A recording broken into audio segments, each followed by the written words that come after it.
Martha was once in love with a man who was crazy, and now, years after they had parted, she knew that he had infected her with his illness and that she too was going mad. The night she realized this, she sat alone in her dark living room, listening to the ticking clock, watching the remnants of furniture dissolve into darkness.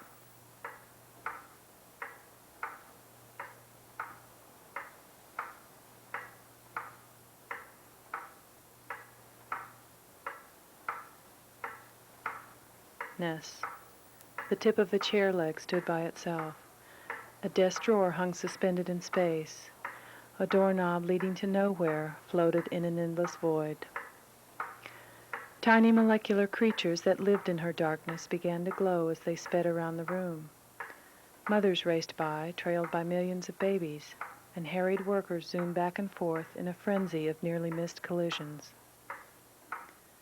Martha tired of watching them and began to think about the man who gave her the illness.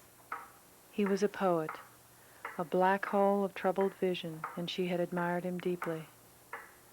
When they met, his eyes bright with liquor and his tongue thick with smoke, he said to her, "I want to kiss you on the mouth, Martha, and have that kiss blow through you like a cool breeze on a hot day, blowing right across your lush grassy fields, the wind sucking cleanly away all the delicate feathery hairs of each dandelion head, every one of them a wish come true, wish upon wish upon wish upon wish, wishes you won't even know you've longed for until I."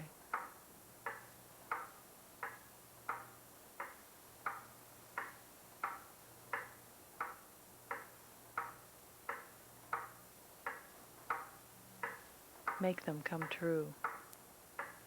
"You just don't know him," she'd say to well-meaning friends who cautioned her about his disease. And indeed, he had told her that same thing, that she alone knew him. She trusted him, and in this way he infected her. The fire that warmed them became an inferno that burned Martha's clothes and left her with hideous scars. Even during the calm moments, there was always a stench of something smoldering, but Martha never could find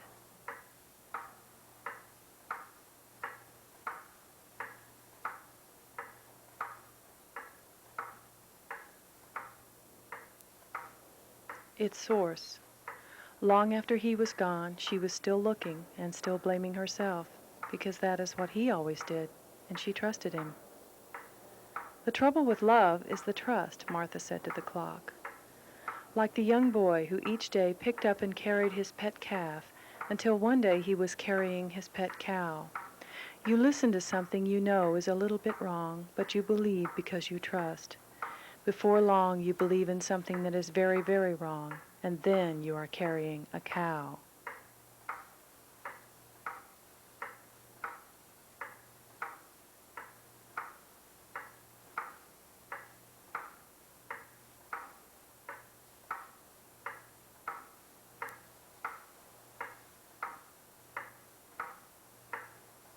The clock was bored by the whole idea and said so.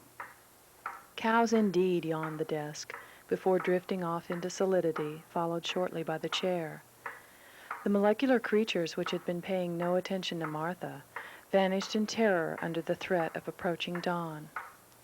In a little while, the sun came into the room and said to her, "Well, if you're going to sit there all by yourself, you might as well be warm." And she was.